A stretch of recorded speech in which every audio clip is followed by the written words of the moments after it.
Hello to all, to my students and to all interested about these videos. In this video lesson we will continue with level creation from previous video. If you don't watch it, you can watch it before this lesson, or you can watch this video as introduction to GODOT and GD Script. Also, I want to invite you to this year game jam. Link is in description. And as you see in the beginning of this video, our third book about GODOT GD Script called Autonomous Cars will be published after 20th of March, and I suggest to you to pre-order it, because pre-order price is almost 3 times lower than market price. Book will have market price because we have some research expenses for these books, because we need to research field of autonomous cars, autonomous systems for assisted driving, etc, etc. Okay, and now let's start with this video. If you previously designed scene, you will have properly used tail set, instanced character, and in this situation we are seeing also collision shapes because we tested. And now in this lesson I want to show you how to instantiate a scene. This is not complicated process in the beginning, but setting instanced scene can be a little bit complex, but let's see in example. Okay, we will instantiate one element. Let me try to find some good element for instantiation.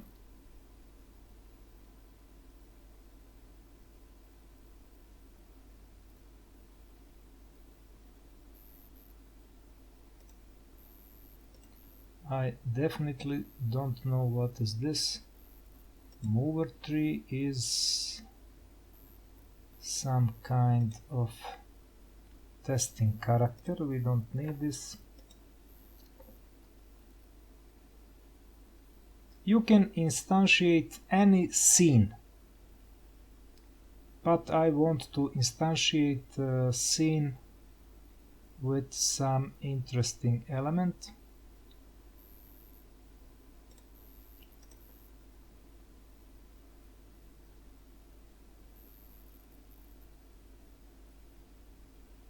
And greatly I cannot find it.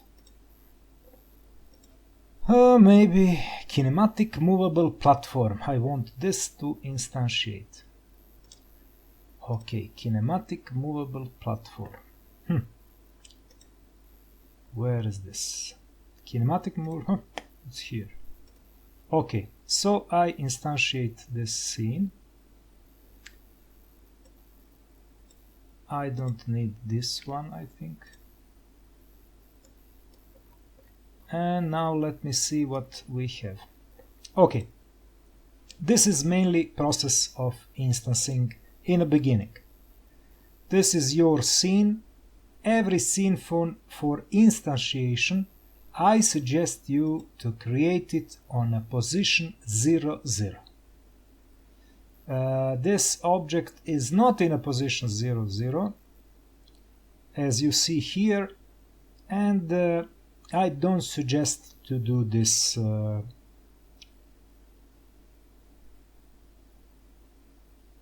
if you can.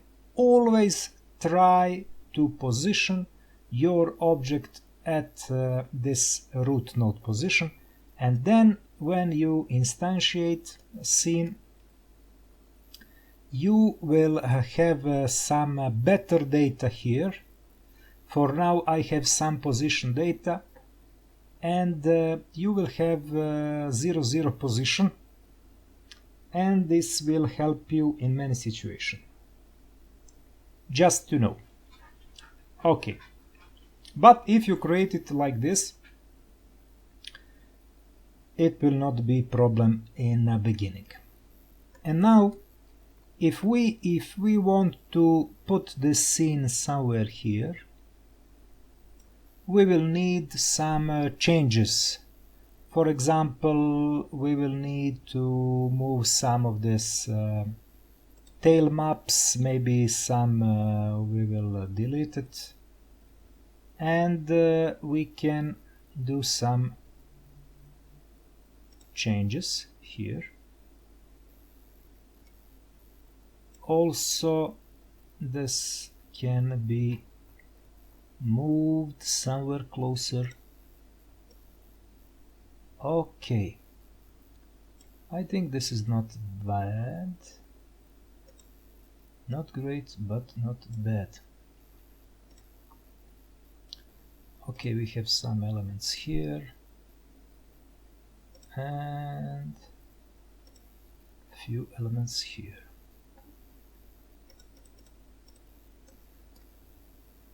This is our instantiated scene, and I think I set it rightly here, as you see.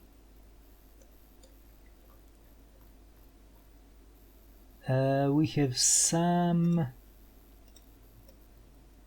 thing can be set little bit better. It's okay. If you like precision, use this zoom in, zoom out buttons. If you are a chaotic creator, don't use it. Just create and then change something you don't like. We can add two collision shapes on the left and the right side of this screen. We don't need this sprite. This collision shape can be useful if we rotate it.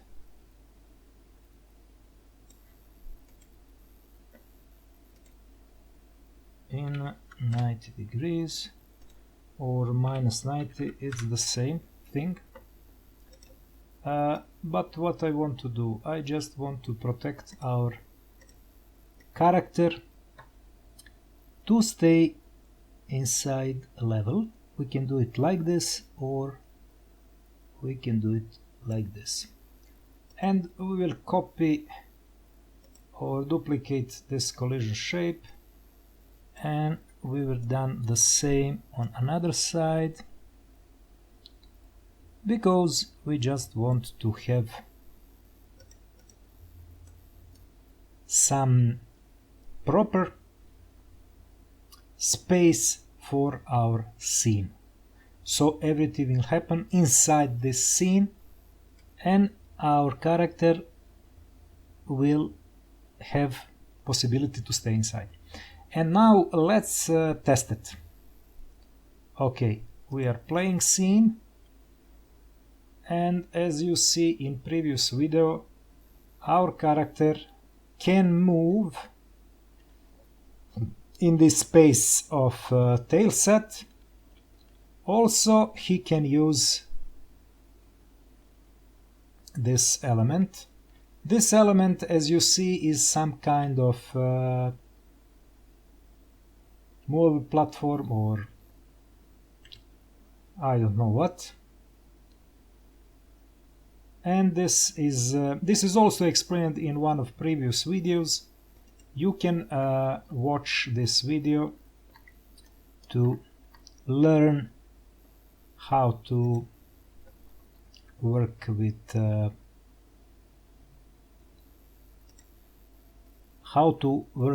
to create some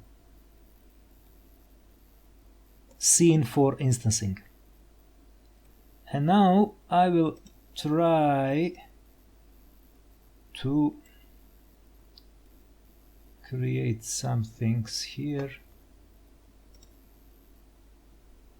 Okay. And in situations like this, you can create a new tail set or you can use some combinations of tails you have to create what you want to have in a screen. I will create something like this. This is not great, but in this situation I think it will be good enough. Okay, and now let's again explain the process of instancing a scene. We will use this button and try to use scene. This extension, TSCN, is extension for scene. So this is one complete scene, and you see instancing child scene. Open. But we need this scene to be on a root node, so we will put it here. And now let's see what we have here. Sidechain rigid body. Okay, let me click here to see what is seen. This is the element of the scene, but we will not use it. This is our kinematic platform. Delete this node. Now I'm trying to find one interesting.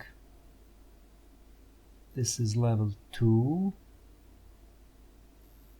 One interesting scene for instancing. And it is great because I don't... Props for 2D game. Let's use this. So we are searching for props for 2D game. Okay. So we have another scene here. As you see, this scene is also instantiated inside scene space, not on a root node. And I again suggest, whenever you work, try to put it on root node. So to have 0, 0 position. And now we have a root node used. We will do some change here. This we don't need to. Okay, now let's see. Position 0, 0, Dropbox position 0, 0. And now sprite and other elements have a relative, this is relative position on a root element, which is some kind of static body. Okay, now you see how to do it, and this will help you whenever you want to use positioning inside scene. So we need to save it. And now, as you see here, our props is in a 0, 0 position, and we can put it somewhere here, for example. Okay. Also, we can use our tail map and try to create some elements here. We can try like this. Okay, let's test this.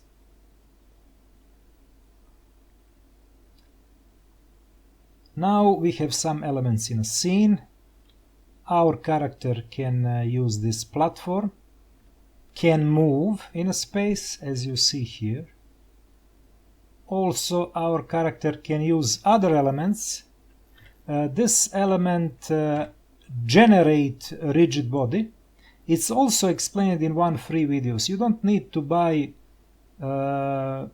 any of my courses, and you will not help me with buying of courses. If you want to support me, buy my books.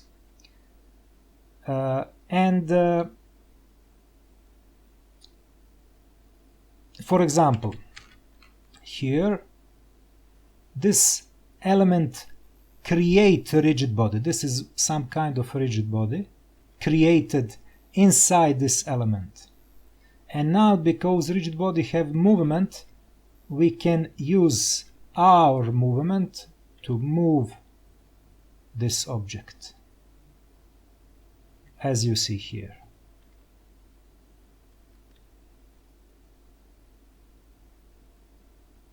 Okay. This is mainly everything what I want to show you in this tutorial. When you creating level, as I say before, don't spend too much time on graphic. If you want to create graphic, this kind of graphic can be your maximum in the beginning. Just try to create good game mechanic, and then you can spend a lot of time in graphic creation, or ask some of your friends or colleagues to help you to create something, or if you have some pocket money, you can buy graphic from some graphic author. And with this kind of work, you will have good game mechanic, and when your game is properly working, you will easily add some better graphic environment or some audio effects, etc., etc. Okay, again, this is not advertisement. I strongly suggest you to pre-order my book Autonomous Car. You will learn a lot about GD Script and GODOT. You will learn about simulation and many other things connected with some prognostic, some statistic, and deep learning in machine learning process. Thank you for watching this video. I will try to make some more videos about level creation, but if I don't do it, you can use tailset to enrich your map with the content, and you can create many elements, and after that instance it in a scene. Thank you, and I wish you good day.